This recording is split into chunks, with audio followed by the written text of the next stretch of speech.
Hi, I'm Antonio Sala, and in this video we are going to start a case study on estimating the speed of something I can measure position via, let's say, a finite difference, taking two positions, subtracting them, and dividing by the time interval. The overall goal of the case study is studying it formally with stochastic process theory and comparing it to other less naive speed estimators, such as the optimal finite window estimator and the Kalman filter. But okay, we will divide the presentation in several videos, and in this first video we will just discuss the problem statement, motivation, and the simulation of the process we wish to estimate its speed. Let's go! And the basic idea of everything we are going to do is, let's say that, well, I have a signal, a position as a function of time, and well, I cannot measure position at every instant. The only thing I can measure is discrete samples of this position separated a given intersample time. So let's say that I can measure this position at this time and this position at this time, separated ts seconds. And my goal is estimating the velocity, which by definition I will just name ts and 0 these times, but of course the origin of time is arbitrary. So basically the position is the limit of the position difference divided by the time interval between position readings. But my issue is that if my samples are separated a finite amount, not an infinitesimal amount of time, then this disappears, and I guess that, well, this velocity will be approximated by that thing. But you know, how good is that approximation? Well, our objective will be saying how good this is in formal statistical terms with some prediction error variance and things like that. For the moment being, this thing will be more and more accurate as sampling interval ts decreases. But we have two problems. One, finite difference is not infinitesimal, and second problem is that my samples will be subject to measurement noise. So instead of measuring the true red dot over the black curve, I will measure, say, this and these pink stars. So the slope estimate may be very wrong. Indeed, my actual measurement of this will add some V1 measurement noise, and in here we will add some V0 measurement noise. So my velocity estimate will be, in practice, the sum of two terms. One term, the clean signal, and another term due to the measurement noise effect. So what's the problem with this cyan term? Well, if capital V is the measurement noise variance, then this thing will have variance 2V over ts squared. We assume that V1 and V0 are independent and zero mean, then subtracting two Gaussians has the same variance as adding them because they are symmetric around the origin. And then if we multiply a random variable by 10, then its square is multiplied by 100. So if we multiply something by 1 over ts, its variance is multiplied by 1 over ts squared. So this is why we have this term here. And what happens? Well, if ts is small, then this cyan term here will be an absolute rubbish, ruining my velocity estimate. As you can see here, the slope of the pink points may be very different from the slope of the red points. So we have here sort of two effects. A first effect that in this red factor. If TS is too big, then let's say the picture gets blurred. There are many things happening in the middle so that my mean velocity estimate, the slope of this line, is very different to the velocity at one of the ends. So this thing will be more accurate as TS gets smaller. But on the other hand, this cyan noise term will be much more accurate as TS gets larger. So there will be, let's say, an optimal sampling separation so that I get the most accurate estimation of this. And analyzing that in formal terms is the goal of this case study. But in order to do that, we need to accurately describe this black curve, describing it in terms of bandwidth, power spectral density, etc. So let's do it in order to prepare the path for the actual detail on the accuracy of this estimation that will be deferred to the next video of the case study. But let us present our position process we are going to simulate and do computations with in MATLAB. And basically, in transfer function terms, this will be my process, a second order process that we will assume to be subject to a white noise input with power spectral density 1 that goes through this transfer function, let's say, and gets that position. This is a second order system with, let's say, critical damping, repeated return poles, so I can get an intuition on what this is by saying that, I have a sort of suspension spring damper mechanical system with critical damping subject to random forces. Then this will be our main subject of study, but we will study it not in transfer function frequency domain analysis. Of course we can do it. This is the spectral factor. The modulus of its frequency response squared is the power spectral density. The inverse Fourier transform of that is the autocorrelation, and so we can go that way, and it would be equivalent to what we are going to say. But in here, as we will use a Kalman filter in the last video, in the case study, we will settle for the stochastic differential equation representation state space form, in which basically we will assume this representation. So this thing will be the transfer function associated to this state space representation. In formal terms, these stochastic differential equations are represented as this. The infinitesimal increment of x is some deterministic term Ax times the infinitesimal increment of time plus some random term G times the infinitesimal increment of the linear process. But okay, for engineers, we have a mass spring damper subject to random force period.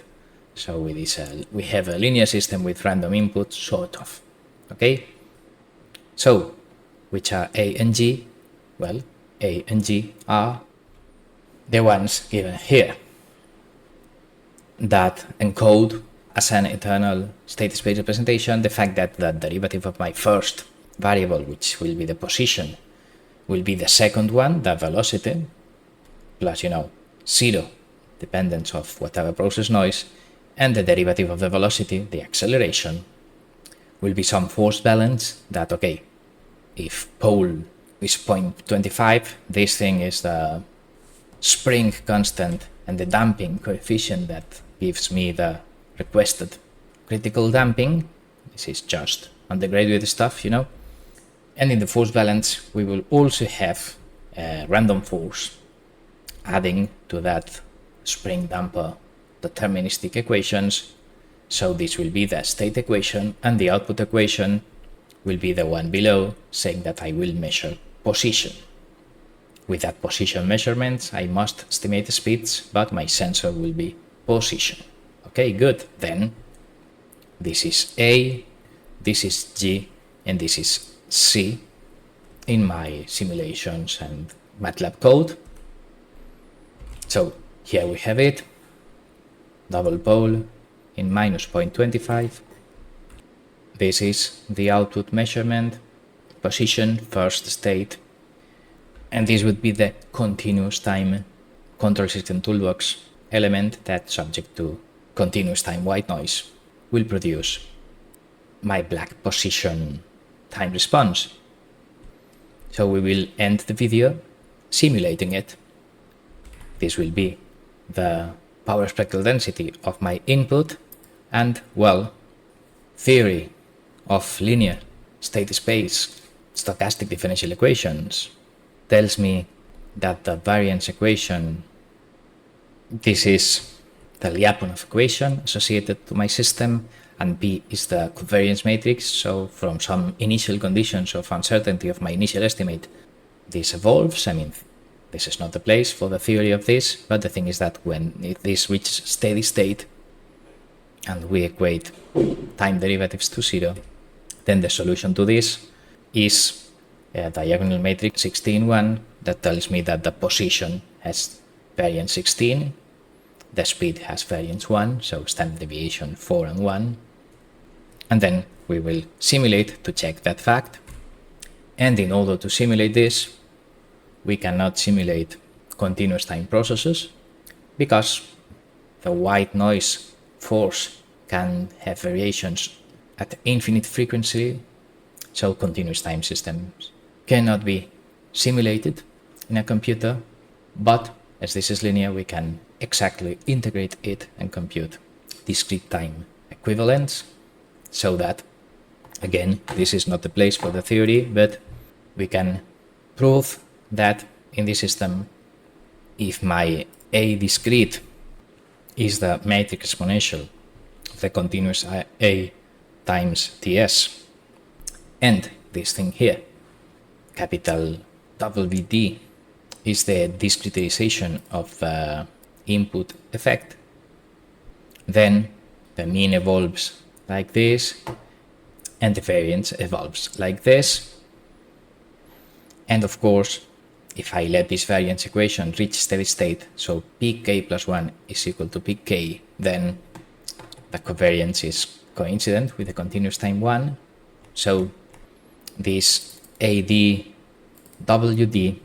for a given sampling time.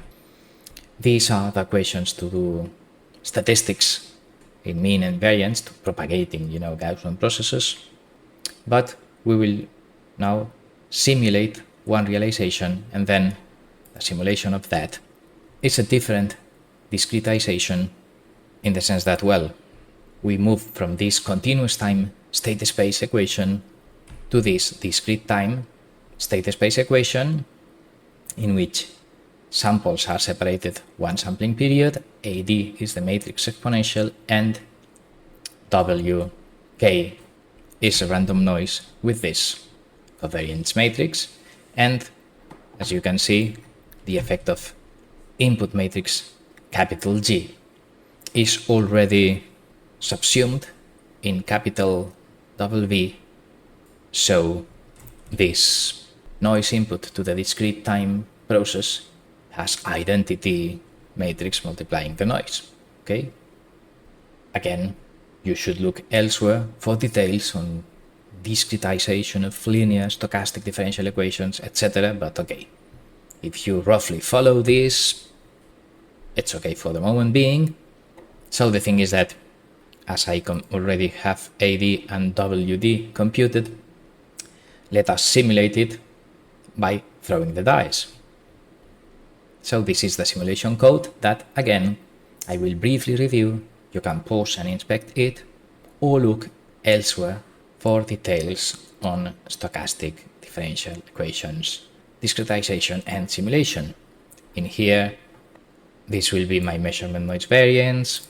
I will simulate 7,000 samples apart from the first initial condition, and then this lowercase will be the realization of 7,000 samples of the process noise with zero mean and covariance WD, covariance this thing. As you can see, I had only force in my continuous time representation, one process noise, but in discrete time I have two process noises because the integral of the force over one sampling period has a small but non-zero effect on the position. So I cannot carry out an exact discretization by placing noise only on the speed. Continuous time has only noise in the speed equation, but discrete time needs noise also in the position equation with the suitable exponentials to exactly integrate this in a sampling period. Then this will be the process noise, two noises for each of the 7,000 samples. This line creates in the control system toolbox syntax the A discrete and identity system state equation and position measurement output equation, sampling time TS, and then LSIM just simulates it subject to this input W, the process noise, in this time range TRG with random initial conditions extracted from the stationary variance 16.1 diagonal. And then in this line I contaminate my output with measurement noise only at the samples. Measurement noise is not continuous time. It's something that enters each of my samples at the moment of measuring it. So the real position and speeds go their own life in the clean continuous time setup, and what I know about them are corrupted measurement positions corrupted by noise from time to time. Well, the thing is that if I plot this is the realization of the process we wish to simulate. If I repeat, of course, I get different realizations, and I wish to estimate the speed of this. And okay, these are sort of 600 seconds of simulation. Let us zoom a couple of seconds to see the detail on how smooth this is in the second time frame, because my sampling time was 80 milliseconds, so 500 seconds is sort of extremely big. So if I zoom in a couple seconds, we see here the realizations.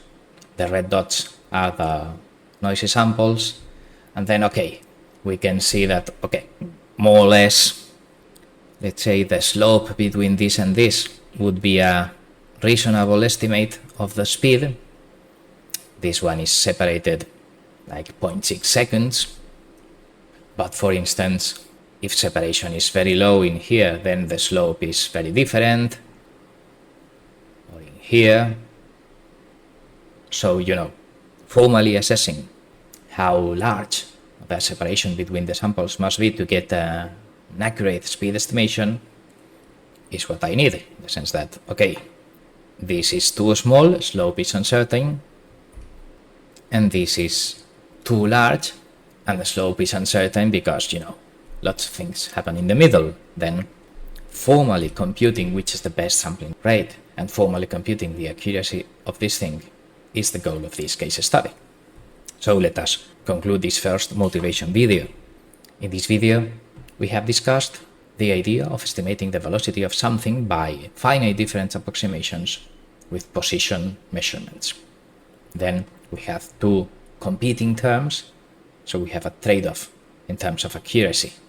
The clean signal is most accurate for very small TS, infinitesimal actually, and the measurement noise term is rubbish at small sampling TS. So in order to determine the best sampling rate, we need to determine the accuracy of this estimate of the speed with suitable statistical tools, and that's what we'll do in sequel videos.